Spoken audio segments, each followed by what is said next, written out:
Once prized as a miracle cure, later hunted to the brink. What if the smallest bite could save a life?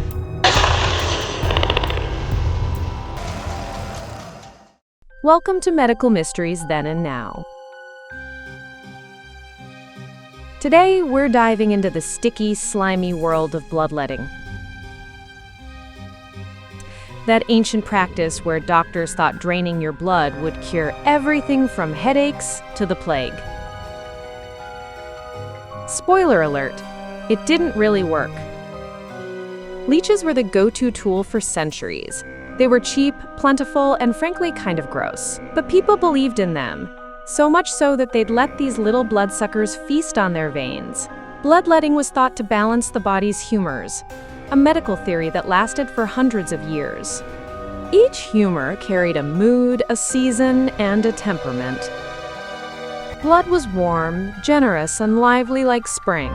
Phlegm was cool, slow, and damp like winter. Yellow bile was hot, sharp, and fiery like summer. Black bile was dry, heavy, and brooding like autumn. Doctors read the signs: color, temperament, digestion, and treated the body like a chemistry of seasons, using bleeding, purges, and diet to restore the vanished equilibrium. In classical medicine, the body was seen as a landscape of 4 elemental fluids whose balance made you healthy, and whose imbalance made you sick. Leeches were commonly found in freshwater ponds and marshes across Europe and Asia, making them easy to collect for medical use. In the 19th century, cities imported millions of leeches a year. Some towns briefly ran out of them when demand spiked.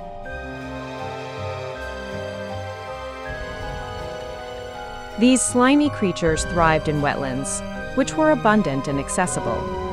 Today, these habitats still exist.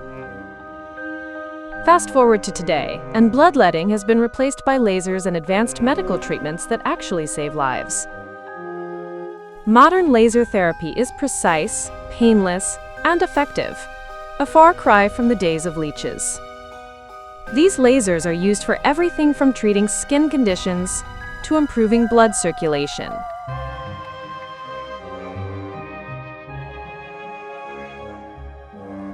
So next time you're tempted by a quick fix, remember, medicine has come a long way from the days of leeches.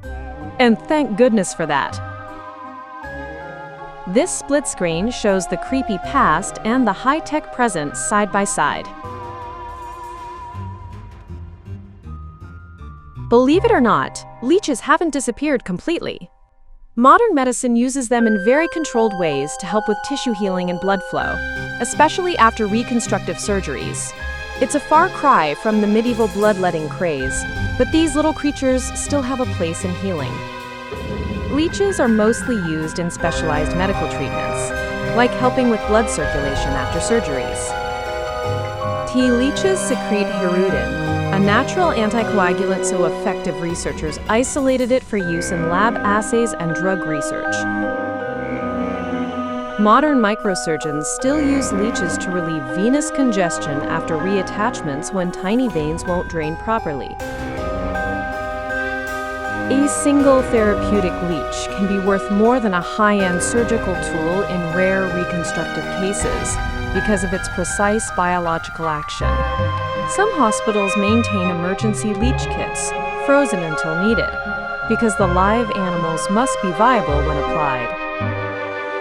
Beyond bloodletting, leech saliva contains dozens of bioactive molecules that are still being studied for pain relief and wound healing.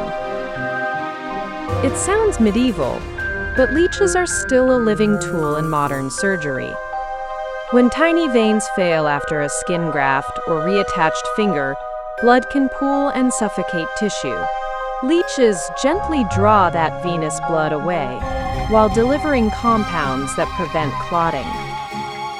Their bite is a biochemical cocktail. Hirudin is the headline, a potent anticoagulant.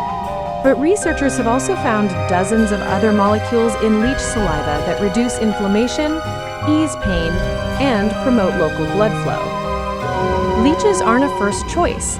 They're a precision tool used only when microsurgery alone can't restore circulation.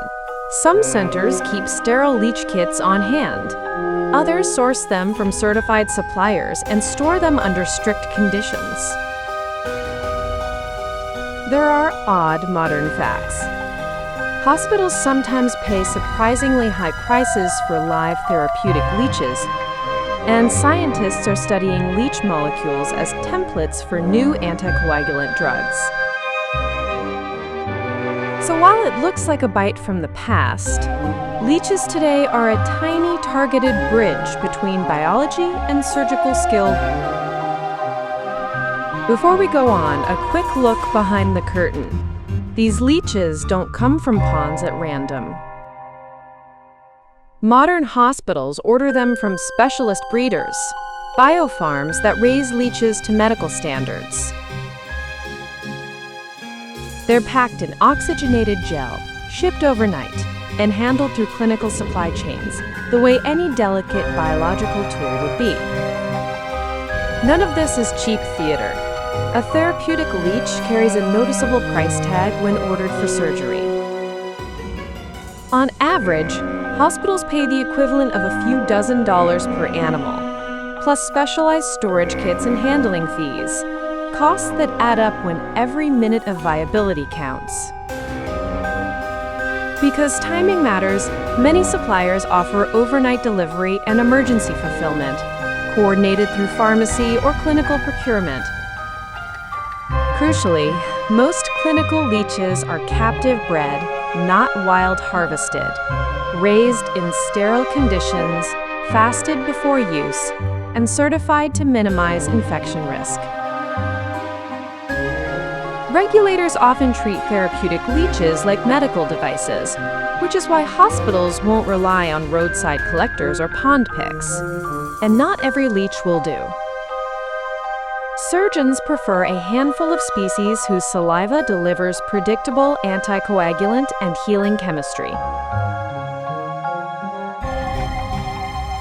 Those species were chosen for feeding behavior, consistency, and a cocktail of bioactive molecules that clinicians trust.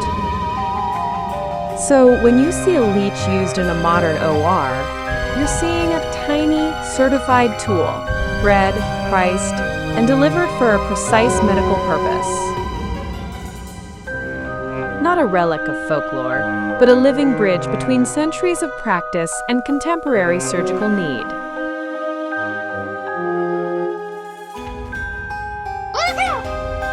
If you enjoyed this creepy but true medical history, hit subscribe and ring the bell. For more medical mysteries, then and now. Got a weird medical topic you want us to cover? Drop it in the comments.